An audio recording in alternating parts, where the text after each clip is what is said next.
Bonjour à tous, bienvenue sur Dream Up Your Style. Aujourd'hui nous allons faire l'analyse du personnage Ox dans My Hero Academia. Alors Ox, de son vrai nom Keigo Takami, a eu une enfance plutôt malheureuse. On apprend dans le chapitre 299 que son père était tueur à gages et sa mère était la complice de ce dernier. Ox était souvent battu par son père pour des choses sans aucune importance, telles que par exemple Ox avait juste tourné le dos à son père et du coup il l'avait battu pour ça. Il le battait ouvertement devant sa mère qui ne disait rien du tout, elle s'en fichait complètement. Alors autant dire que c'est comme s'il avait été battu par ses deux parents. On sait également, grâce au chapitre 299, qu'il tient son altère de sa mère. Parce que son père il dit j'aurais pas dû me reposer sur l'altère de Tomi. Et on sait que Tomi Takami, c'est le nom de la mère de Ox, de Keigo du coup. D'ailleurs, on ne connaît pas du tout le nom du père de Keigo, il n'est pas du tout nommé. On ne sait même pas si son nom de famille est également Takami et si du coup ils étaient effectivement mariés. On peut supposer que non, puisqu'il était tueur à gages et que du coup il voulait se faire le plus discret possible. Poser une question du fait que le père de Keigo ne voulait pas être vu, il ne voulait pas être connu. Est-ce qu'il n'aurait pas eu un autre nom que Takami? Et alors est-ce que Keigo n'aurait pas simplement eu le nom de sa mère et en plus comme clairement son père n'aime pas Ox, il le dit à plusieurs reprises, il a vraiment été plus que négligé, il a manqué d'amour, il a manqué de tout, cet enfant. On pourrait imaginer qu'il n'a pas été reconnu par son père et qu'il s'en sert juste pour une porte de secours, quoi, en gros, qu'il pourrait lui être utile dans un avenir proche dû à son altère ou peut-être juste qu'il l'a fait avec sa mère juste pour qu'elle se sente moins seule et qu'elle ne l'abandonne pas. Ça, honnêtement, on peut pas trop savoir pourquoi exactement est-ce qu'il a eu cet enfant parce que clairement c'est évident, il ne l'aime pas. Par contre, quelque chose qui est flagrant, c'est que son père ne considère pas son fils comme étant un humain. Dans le chapitre 299, puisqu'il dit « ne te mêle pas aux humains ». Du coup, il va mettre son fils dans une position de monstre, en fait, une espèce de monstre de foire, comme il dit aux humains, ce qui pourrait dire ne te mêle pas aux autres, qui voudrait dire que lui-même appartient à la même catégorie humaine, du coup, que les autres. Mais non, là, il met vraiment son fils dans une catégorie à part en utilisant volontairement le terme humain pour définir les autres. Alors, comme je l'ai dit, Keigo Takami, c'est le véritable nom de Ox, c'est son nom de naissance. Et Keigo, il a une relation très tendue avec ses parents, mais pas seulement avec son père, également avec sa mère. Comme je l'ai dit, elle a été témoin de toutes ses souffrances et elle n'a jamais levé le petit doigt. Mais cette relation, on peut vraiment la voir, notamment lorsque le père de Keigo se fait arrêter par un Endeavor. Ox est soulagé, vraiment on peut voir du soulagement sur ses traits du visage, il est vraiment, il ressent pour la première fois le bonheur. Et pour lui, les héros, ce n'était que de la fantaisie. Les seules fois où il avait pu voir des héros, c'était à la télé, lorsque celle-ci fonctionnait. Du coup, pour lui, c'était vraiment de la fiction, ce n'est pas de la réalité. Et quand il a appris qu'Endeavor avait effectivement arrêté son père, il s'est rendu compte qu'en fait c'était de la réalité et que les héros existaient vraiment. Alors pour lui, ça a été clairement le plus beau jour de sa vie. En plus de ça, Ox a toujours été un grand fan d'Endeavor. Il n'a pas été comme les autres enfants à adorer All Might ou quoi que ce soit. Lui, c'était Endeavor. D'ailleurs, sa mère lui avait acheté l'un des seuls gestes de tendresse qu'elle ait eu envers lui. Elle lui a acheté une peluche d'Endeavor, mais elle l'a fait pas parce que son fils aimait Endeavor, mais parce que la peluche était moins chère que celle d'All Might. Et alors elle lui a acheté le numéro 2, il était encore numéro 2 à ce moment-là. Sauf que lui, pour Ox, c'était d'une grande valeur sentimentale, puisque vraiment c'était son héros favori. Et alors il a chéri cette peluche toute son enfance. D'ailleurs on voit qu'il la tient fermement contre lui, il aime profondément cette peluche. Après, vous allez vous demander pourquoi Ox pensait que les héros étaient de la fiction. Alors, rappelez-vous que j'ai dit que son père était tueur à gages. Alors, Ox a grandi en marge de la société. Il était dans une espèce de cabane isolée. Il n'a jamais vu un enfant de son âge avant d'être retiré par la commission. Et encore, c'est même pas sûr que dans la commission, il ait vu des enfants de son âge, vraiment. Du coup, pour lui, ça a été très compliqué. Il a vraiment pas eu une enfance facile. Et alors, tout le monde autour, toute la société héroïque, toute la société qu'il pouvait voir à la télé était de la pure fiction. D'ailleurs, pour confirmer mes propos, Ox lui-même avouera à Endeavor ne jamais avoir adulé All Might, mais d'avoir eu Dieu que pour lui, que pour Endeavor. Et en plus, Endeavor a toujours été le numéro 1 dans le cœur de Ox, mais il est devenu encore plus que ça, c'est vraiment devenu son idole au moment où ce dernier a stoppé les activités de son père. Parce que pour lui, ça a été, comme je l'ai déjà dit, une délivrance. Endeavor a libéré, il a sauvé la vie de ce petit Keigo qui deviendra Ox. Mais suite à cette arrestation, sa maltraitance va continuer tout de même un petit peu. Parce que la mère de Keigo va lui demander de trouver de l'argent, qu'importe le moyen utilisé. Et elle lui dira que c'est le fils en fait qu'elle l'a fait pour une raison bien précise, que c'est le fils de son père, et après elle lui dit d'une manière très violente pourquoi je t'ai donné naissance. C'est extrêmement violent à entendre pour ce petit garçon. D'ailleurs, la seule réaction qu'il aura, c'est de serrer davantage sa peluche d'Endeavor. Et je pense que comme il sait que maintenant Endeavor, il existe pour de vrai, pour lui, il aimerait qu'Endeavor vienne le sauver maintenant, du coup en lui retirant également sa mère. Son vœu sera exaucé parce que du coup il va effectivement continuer ses activités héroïques et il va sauver une famille d'un accident de voiture grâce à son alter. Il se fera alors repérer par la commission et sera retiré de la famille pour être éduqué en tant que héros. D'ailleurs, cette commission, pour ne pas entacher à la réputation du héros en devenir, ils vont lui changer son identité et ils vont lui dire que dorénavant il s'appellera Ox. Parce que n'oublions pas que Takami, c'est le nom de... Alors on peut imaginer que Takami est le nom du tueur en série si effectivement il a été reconnu par ce dernier. Après, c'est en tout cas au moins le nom de sa complice qui a évité la prison grâce aux activités héroïques de son fils. Mais on sait qu'il a des relations qui restent assez tendues avec cette dernière. On sait, comme je l'ai déjà dit, que Ox n'a jamais côtoyé d'enfants de son âge, mais il a également souffert d'isolement social. Ça va lui donner des traits de caractère très particuliers, comme on a pu le constater dans le manga ou dans l'anime. Notamment son côté un petit peu sans gêne et intrusif. Par exemple, un moment qui est très drôle, où on voit ce côté sans gêne et intrusif, c'est lorsqu'il va demander la blessure, qui a fait cette blessure à Shoto. Et vraiment, ça jette un froid sur la famille, parce que tout le monde est en mode, mais enfin, ça se pose pas comme question. Et la mère va répondre, du coup, Rei va tout simplement lui dire, c'est moi qui lui ai fait cette blessure. Et il est en mode, ah ouais, ok, choc. Et en fait, en vrai, il s'en fiche un petit peu, c'était juste qu'il voulait savoir, et du coup, il a posé la question, puis c'est tout. Ou encore, c'est toujours dans la même scène où il s'approche vraiment de Shoto, il est à quelques centimètres de son visage, et que Shoto pense trop près. Vraiment, c'est écrit trop près. Et il est en mode, il a un mouvement de recul, et Ox, il continue d'avancer, plus Shoto recule, plus Ox avance.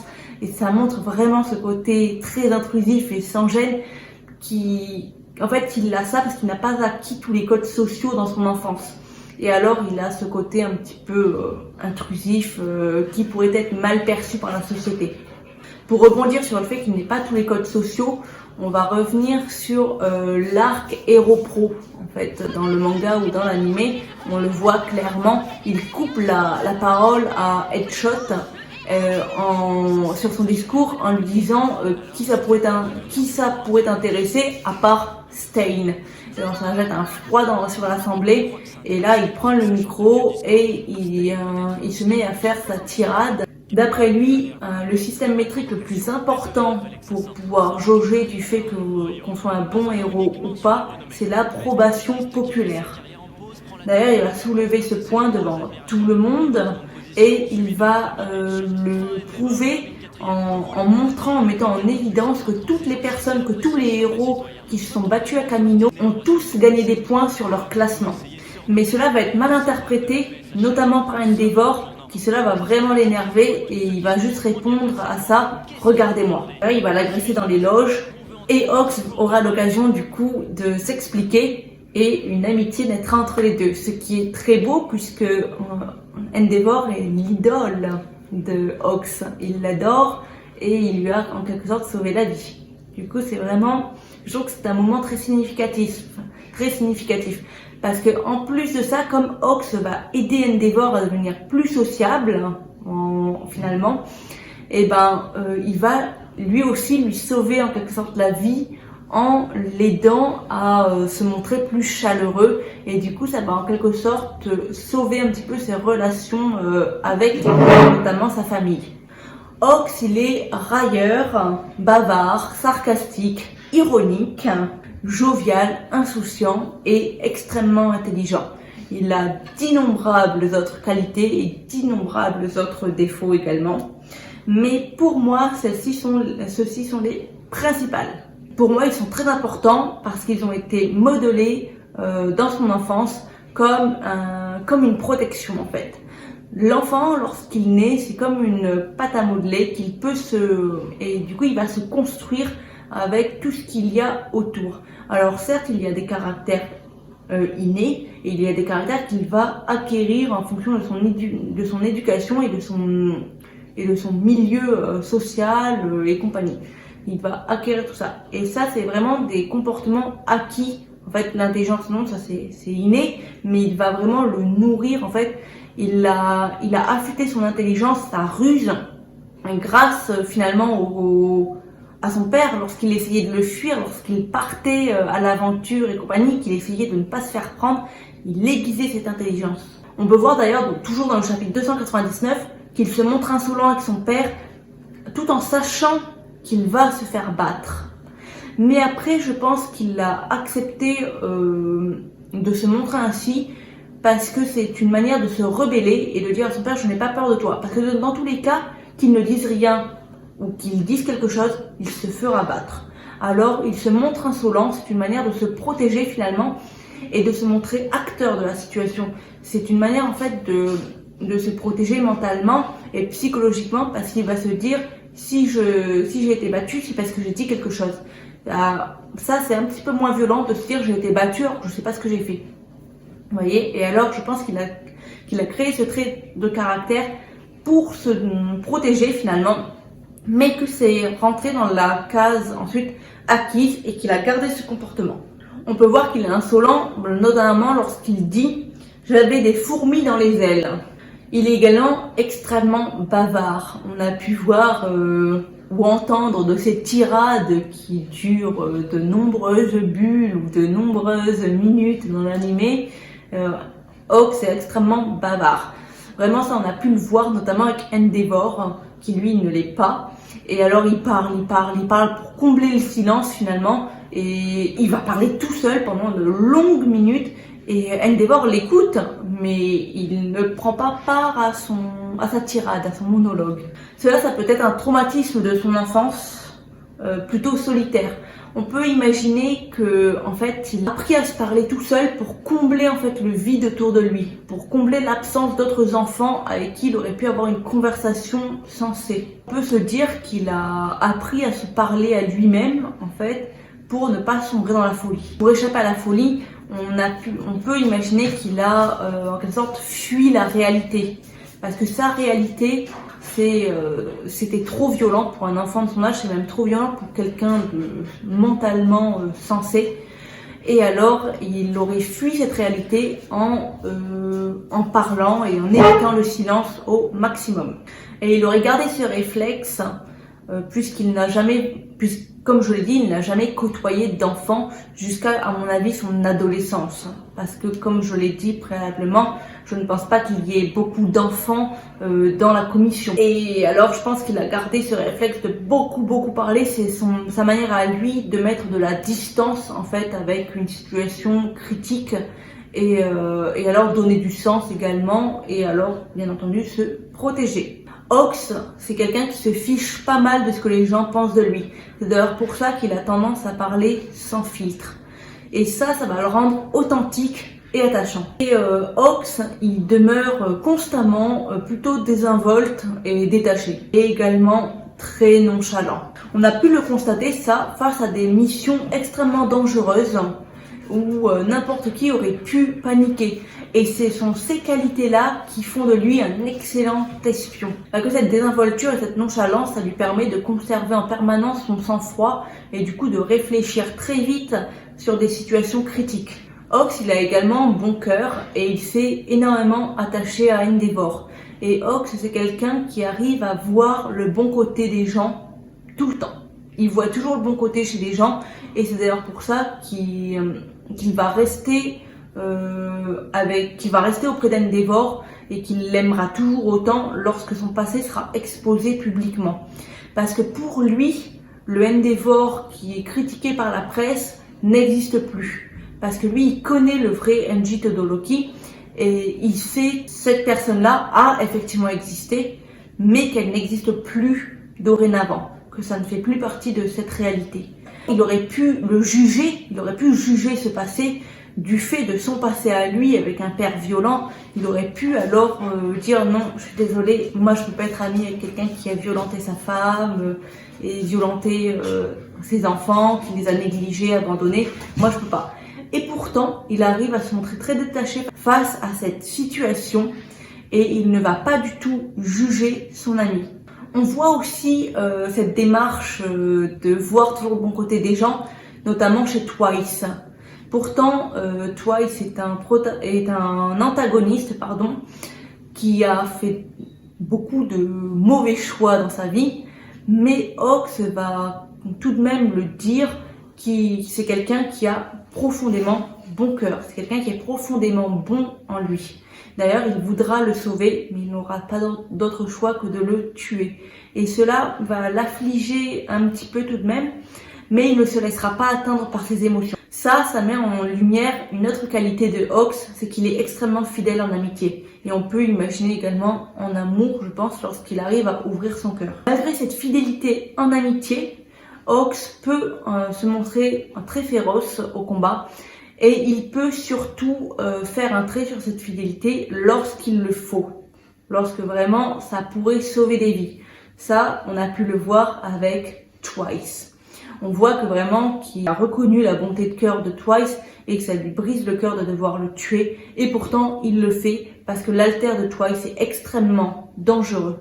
Mais avant de prendre la décision de le tuer, il aura essayé de le raisonner en lui expliquant qu'en s'alliant à lui, il pourrait purger une peine minimale et du coup ensuite rejoindre le côté des gentils. Sauf que Twice prendra la décision de ne pas le faire et alors Ox en déduira que la seule option qui lui reste, c'est de le tuer. Parce que son alter est beaucoup trop dangereux et que s'il ne le tuait pas, il mettrait en danger toute la société héroïque et également tous les civils autour. On comprend alors que Ox est rationnel et qu'il ne se laisse pas submerger par ses émotions.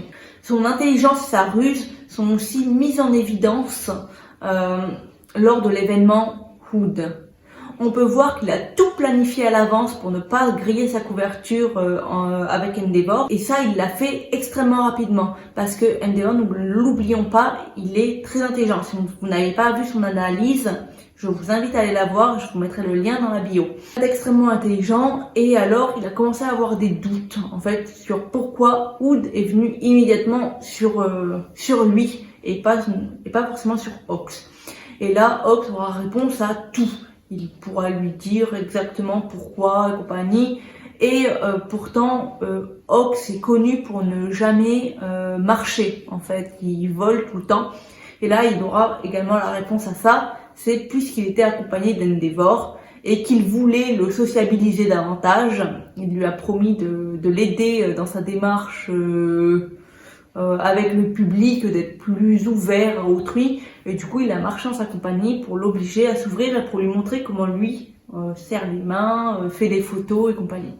Et alors il a réponse à tout, comme je vous l'ai dit, tout a été planifié.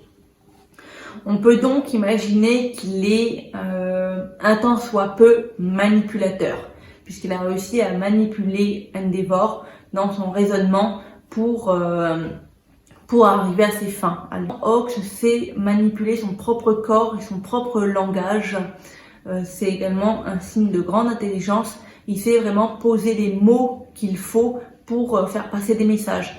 Ça a pu être vu notamment lorsqu'il va donner le message codé à Endeavor sur le front de libération du paranormal.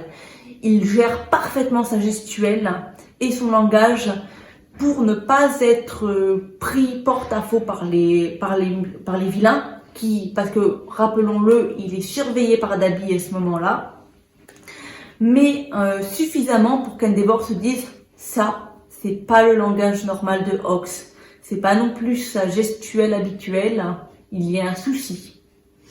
Et alors c'est comme ça que le message codé va réussir à être passé et du coup à être compris par Endeavor. On peut tout de même imaginer, on a pu voir tout de même que sa relation avec sa mère s'était un petit peu améliorée, notamment lorsqu'elle lui laisse la lettre après les révélations de Dabi sur son identité du coup, et qu'elle lui dit pour la première fois qu'elle est fière de lui et qu'elle le regarde, du coup on peut imaginer qu'elle le regarde de loin. Cela, on a pu voir que ça a vraiment beaucoup touché Hawks, mais pour le moment, ce sont les seules informations que l'on a sur sa relation avec sa mère, sa nouvelle relation avec sa mère, si on peut dire, puisqu'elle a disparu de la surface de la Terre, on va dire ça. Elle n'est pas morte, mais elle a disparu, on ne sait pas où est-ce qu'elle est, elle est juste partie. Du coup, je vais m'arrêter là pour cette analyse, et j'espère que ça vous a plu. Et dites-moi en commentaire si ça vous a plu, si vous aimez ce personnage et quel autre personnage est-ce que vous souhaiteriez avoir. Et je suis vraiment contente parce que j'ai eu plein de retours, notamment sur mon analyse du château ambulant. Alors là, je peux vous le dire, je suis en train de travailler sur d'autres analyses de films, notamment du studio Ghibli. Alors dites-moi s'il y a d'autres œuvres que vous voulez que j'analyse plus dans son intégralité que les personnages. Voilà, dites-le moi dans les commentaires et n'hésitez pas à vous abonner et à me mettre un pouce en l'air et à me rejoindre sur mes autres réseaux, notamment sur TikTok où il y aura le complément d'analyse. Sur ce, je vous dis à bientôt.